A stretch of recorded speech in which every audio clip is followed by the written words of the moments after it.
শ্লোক ২ ন মে বিদুঃসূর্গণাঃ প্রভবং ন মহর্ষয়ঃ অহমাদিহি দেবানাং মহর্ষিণাং চ সর্বশঃ ২ ন না মে আমার বিদঃ জানেন সূর্গণাঃ দেবতাগণ প্রভবম উৎপত্তি ন না মহর্ষয়ঃ মহর্ষিগণ অহম আমি আদি আদি কারণ হি অবশ্যই দেবানাম দেবতাদের মহর্ষিনাম মহর্ষিদের চ ও সর্বস্ব সর্বতোভাবে গীতার গান আমার প্রভাব যেই কেহ নাহি জানে সুরগণ ঋষিগণ কত জনে জনে সকলের আদি আমি দেব ঋষি যত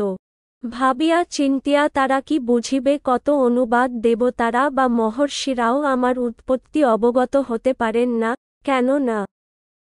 সর্বতোভাবে আমিই দেবতা ও মহর্ষিদের আদি কারণ তাৎপর্য ব্রহ্মসংহিতাতে বলা হয়েছে যে শ্রীকৃষ্ণই হচ্ছেন পরমেশ্বর ভগবান তার থেকে শ্রেষ্ঠ আর কেউ নেই তিনি সর্বকারণের পরম কারণ এখানেও ভগবান নিজেই বলেছেন যে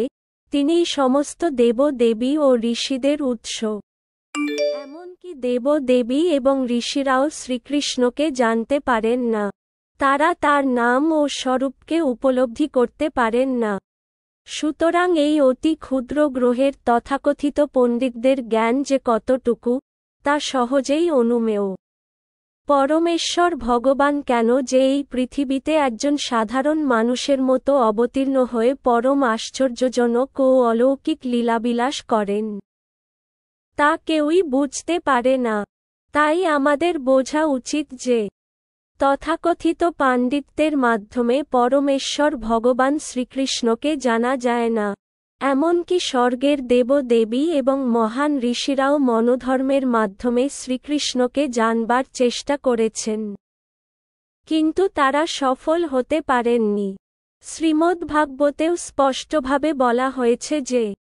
এমনকি সর্বশ্রেষ্ঠ দেবতারাও পরম পুরুষোত্তম ভগবানকে জানতে পারেননি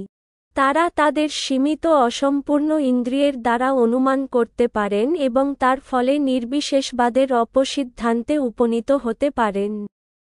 যা জড় জগতের তিনগুণের অতীত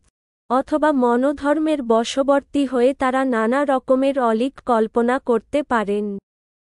কিন্তু এই ধরনের নির্বোধ অনুমানের দ্বারা পরমেশ্বর ভগবান শ্রীকৃষ্ণকে কখনোই উপলব্ধি করা সম্ভব নয় ভগবান এখানে পরোক্ষভাবে বলেছেন যে যদি কেউ পরম তত্ত্ব সম্বন্ধে জানতে চায় আমিই সেই পরমেশ্বর ভগবান আমিই সেই পরম তত্ত্ব এটি সকলেরই বোঝা উচিত পরমেশ্বর ভগবান অচিন্তনীয় তাই তিনি আমাদের সামনে থাকলেও তাকে উপলব্ধি করা যায় না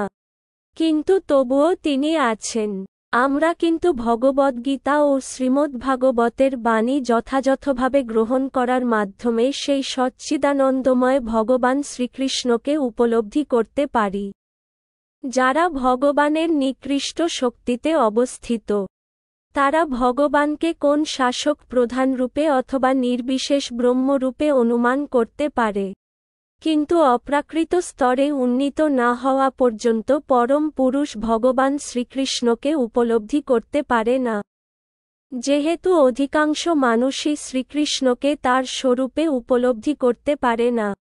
তাই শ্রীকৃষ্ণ তার অহৈতুকী করুণা প্রদর্শন করার জন্য এই জগতে অবতীর্ণ হয়ে এই সমস্ত মনোধর্মীদের প্রতি কৃপা করেন কিন্তু ভগবানের অলৌকিক লীলা সম্বন্ধে অবগত হওয়া সত্ত্বেও এই ধরনের মনোধর্মীরা জড় জগতের কলুষের দ্বারা কলুষিত থাকার ফলে মনে করে যে নির্বিশেষ ব্রহ্মই হচ্ছেন পরম তত্ত্ব যে সব ভক্ত সর্বতোভাবে পরমেশ্বর ভগবানের চরণে আত্মসমর্পণ করেছেন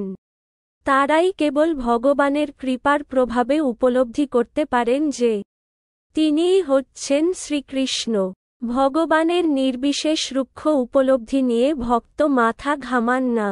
তাদের শ্রদ্ধা ও ভক্তির প্রভাবে তারা শ্রীকৃষ্ণের চরণে তৎক্ষণাৎ আত্মসমর্পণ করেন এবং শ্রীকৃষ্ণের অহৈতুকী কৃপার প্রভাবে